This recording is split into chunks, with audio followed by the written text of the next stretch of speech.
Hey there, Philip here from Manning the Fort, and today I have for you an excerpt from a recent interview I had with Kevin Rahman of KRD Designs. Kevin is the creator of Forbidden Psalm, a fantasy miniatures game set in the world of the tabletop RPG Merkborg. It has a feel that's very dark and grim and rather tongue in cheek at the same time. I talked a little bit about Forbidden Psalm in my solo miniature game overview, and you can find that video linked in the description below. I also do plan on doing more Forbidden Psalm content in the future.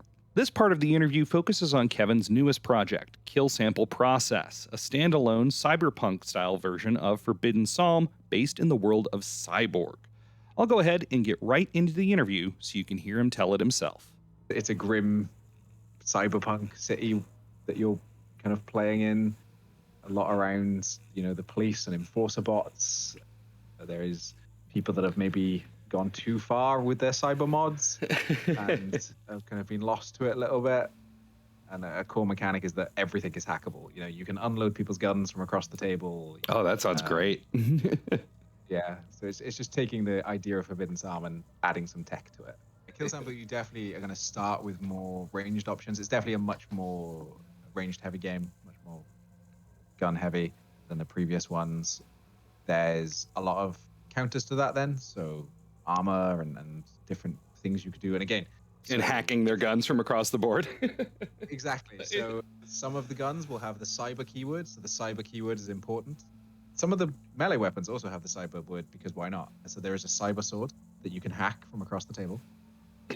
Why wouldn't you?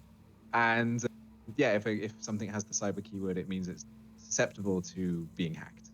There are ancient rifles, which is basically like an AK-47 that someone's found. So you can have guns that aren't hackable if you want to go that way, but then they are maybe a little bit harder to come across because they are like antiques. And then you've got your other guns then that are like cyber guns. So you've got a little bit more money to spend at the beginning of Kill Sample Process than in previous Forbidden Psalm games. The guns are a little bit more freely available. But then some of the more high-tech stuff, so cyber mods that you can get installed. So there's a bunch of different things you can actually get, modded into your body, into your crew's bodies. Of course, there's a whole table of malfunctions that can happen with them. Of course, it wouldn't be a Forbidden Psalm game without that. Yep, absolutely. Including things like the mod can explode, giving you a random injury. It can just break so that you just can't use it. It can daze you. You get an electric shock from it type thing. Now, can I make someone's mechanical skeleton become hostile to them while it's still inside them?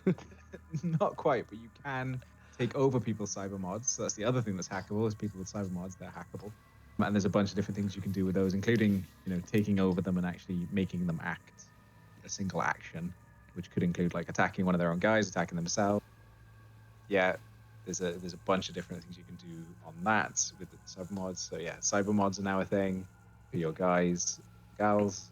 You've also got drones that you can bring along, so they're a bit more expensive. So there's stuff that you can like definitely buy at the start, but if you want some of the more high-tech stuff, if you want to bring a drone, then you're probably not going to get everyone to have a rifle. So you're then looking at, okay, do I equip everyone with like literally one of the weapons is a broken bottle, which is free? So do I bring people that have just got a broken bottle and a drone, or do I bring guys with like pistols, rifles, and good armor and save up for the drone later? So you've got those options then. Some meaningful decision making there. Yeah, and with Last War I introduced this mechanic, which is every crew can pick one specialist, and you've always got a specialist. So if your specialist dies, you pick a new specialist for free. And the specialists then usually come with slightly better equipment, or they come with a specific set of skills, which normally your normal guys, your standard kind of troops, there you roll for their feet, you roll for their floor, so you might end up with really random stuff. With this, they tend to have like predetermined ones. So you've got like a hacker who gains 2 of the hacking programs straight out the bat. Or you can have a disconnected. So the disconnected, they are immune to being hacked. They can never be hacked, but they also can't use anything with the cyber keyword. But they come with a free ancient rifle with 1 magazine. So, you've got someone that basically is like, I'm technophobic, I'm staying away from the tech, but I get, a decent rifle at the start of the game for free. So you can pick one of these type, and there's I think there's 12 different specialists. So you can just pick one. My favorite is Phoenix. They just start with C5 explosive. That's it. They just have this explosive that you can put on scenery and blow it up. Nice. That's all they get. But they start every scenario with a free one. It's one of the least useful in the sense of like what it gets equipment wise. But it's hilarious. For me, it's the most fun. Fair enough. Yeah, awesome. And that's so as we're talking here in the first week of August, there's about 10 days left on that Kickstarter that ends on the 17th in the evening UK time. And it's very reasonable pricing to get the PDF, softcover, or a hardcover version. And it looks like so the plan for the PDF is that it'll be done pretty soon. Yeah, so the book is 99% written. The only bits that aren't are the stretch goals on the Kickstarter. I don't like putting things up on Kickstarter if it's not finished, because I want to know I can deliver it to people. So it's important to me that it's been play tested, that I've written it, that it's the design's there. So the only bits left in the core book, I've got the design doc open now, is I'm waiting on 3 pieces of art from some designers that I've some community artists that I've worked with who have made some absolutely amazing art before. I'm really looking forward to see what they're doing. I've seen some of the concept stuff they've done, really cool. So that needs to be added, and then the stretch goals. So 2 guest scenarios being written at the moment as well. So yeah, that's literally the only things left to go in the book, and then it'll go to my editor. They'll edit it and correct all my spelling mistakes, and point out where like something doesn't necessarily make sense. So I'm hoping to get the PDF copies out to people in September. And then the physical books will be February next year, and that's mostly because international shipping and printing is a nightmare at the moment. Yeah, no, I was going to ask about that, and that's why I think it's great that all of the physical pledge levels include the PDF. I found that is not always the case with some RPG and wargaming rule sets that I see on Kickstarter. So 100%, like it's one of my biggest bugbears when I buy a physical copy of a book, like a D&D book, for example. And then they want another, 30, 40 pounds to buy the and it's going to be 9 months until you get the book in your hands. Yeah. Yes. Yeah. So that's always going to be a thing I'm going to offer is, hey, if you just want the PDF, you can just get the PDF. But if you're going to buy the physical, you're going to get that PDF as well. Get you playing before you have to wait for the physical. Yeah. As well. So yeah, it's important to me that people have that. One of the things I've been doing recently as well is going back to the original. So this will be coming out soon and doing an easy read version. So removing all the art, because they are very chaotic in their art. It's very, yeah. Yeah, for some people with, different disabilities, visual impairment, screen readers can struggle to interact with it. So that's coming out as well. There'll be easy read versions that will go out to anyone that's bought the book. They'll be free. They'll just come out and be added to your, purchase on wherever you've bought it. Yeah, it might be easier even for everybody if if they needed to reference something quickly. Not that there are a lot of rules to keep track of, but yeah, absolutely. Yeah, and just easy for people if they want to print bits. You're not printing it with a bunch of ink.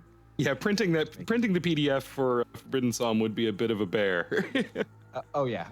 It really would, and the later books are worse because they've got more design. That's what you said. You get more confident in introducing some of the chaotic elements. So yeah, I can't recommend printing, particularly Kill Sound. Unless you really want to go through a lot of pink, you're gonna go through a lot of pink in Kill Sound. It's the cyberpunk pink and blues. Yep. Yeah. The vaporwave kind of. Yeah. Color palette. Really not printer friendly at all. So yeah, doing a version that is important. So that'll be coming later then. So yeah, there's still some time once this video goes up. There will still probably be, I'm guessing, probably a week left on the Kickstarter by then. So any of my viewers can go take a look at that. And as we're filming or recording this on Saturday, we're just shy of the 20,000 pound stretch goal, which is the machine gun.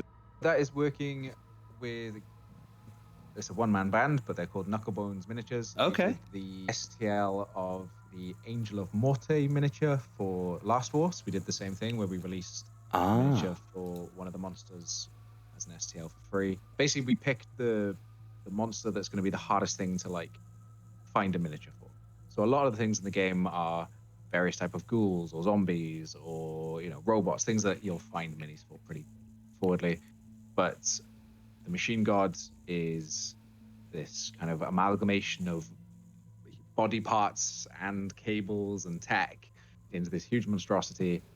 it's going to be relatively difficult to find a specific model for. So getting that designed as an STL to put out there for people free as Okay. well. Yeah, I'm looking at their My Mini Factory, and there's some really good looking stuff. Definitely fits the theme.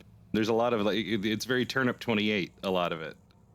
Yes, I think he started doing stuff at Turn 28 and then obviously came across to Forbidden Psalm, saw what we were doing for Forbidden Psalm, got chatting with him, and decided to get him to design some stuff for us as well. I should point out I'm not being sponsored or anything for promoting Kevin's Kickstarter. I'm just really excited about it. In fact, I am a backer myself. My total interview with Kevin was almost an hour long, and I'm working on getting that edited and ready for you all to view or listen to in its entirety. I just wanted to be sure that the information about that current Kickstarter gets out there in a timely fashion. If you do want to see the full interview, my upcoming Forbidden Psalm content, hobby content, and more, I'd appreciate it if you like this video and subscribe to the channel. I'm very close to 2,500 subscribers as I record this, and I couldn't be happier that y'all enjoy the content. If you're looking for something else to watch, why not take a look at my overview of the various solo-friendly miniature systems I've been exploring lately. Until next time, make sure your firewall's up to date, and thanks for watching.